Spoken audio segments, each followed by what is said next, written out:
Hi అండి, అందరూ ఎలా ఉన్నారు? ఈరోజు నేను టమాటా పచ్చడి చెప్తున్నానండి.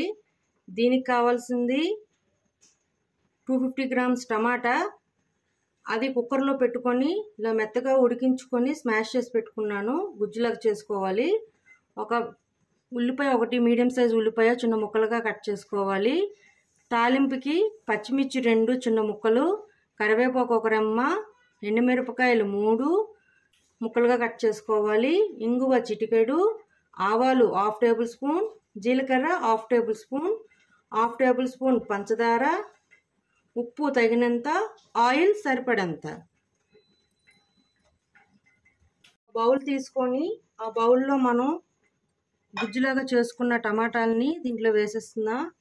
చిన్న ముక్కలుగా కట్ చేసుకున్న ఉల్లిపాయ, 1/2 టేబుల్ స్పూన్ పంచదార, ఉప్పు తగినంత వేసుకొని శుభ్రంగా కలుపుకొని దీనిలో తాలింపు యాడ్ చేసుకోవాలి. పోపు గిన్నె పెట్టుకొని ఆయిల్ వేసుకున్నాను. దీనిలోనే ఈ తాలింపువన్నీ వేసేసి బాగా వేగనివ్వాలి. వేసాక మనం ముందుగా టమాటా ఉల్లిపాయలు కలిపి పెట్టుకున్న దాంట్లో వేసుకొని కలుపుకోవాలండి. పోపు వేగిందండి. ఇప్పుడు దీంట్లో ఈ పోపుని తీసుకొచ్చి ఈ ఉల్లిపాయలు టమాటా దీంట్లోనే వేసేస్తున్నాను. మిక్స్ చేసుకొని ఇంకా రైస్తో సర్వ్ చేసుకోవడమేనండి. చాలా బాగుంటుంది టేస్ట్ కూడా.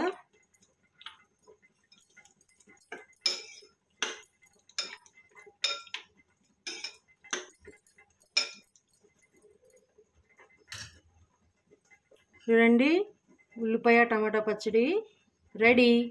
మీకు నచ్చినట్లయితే like, share and subscribe. Bye.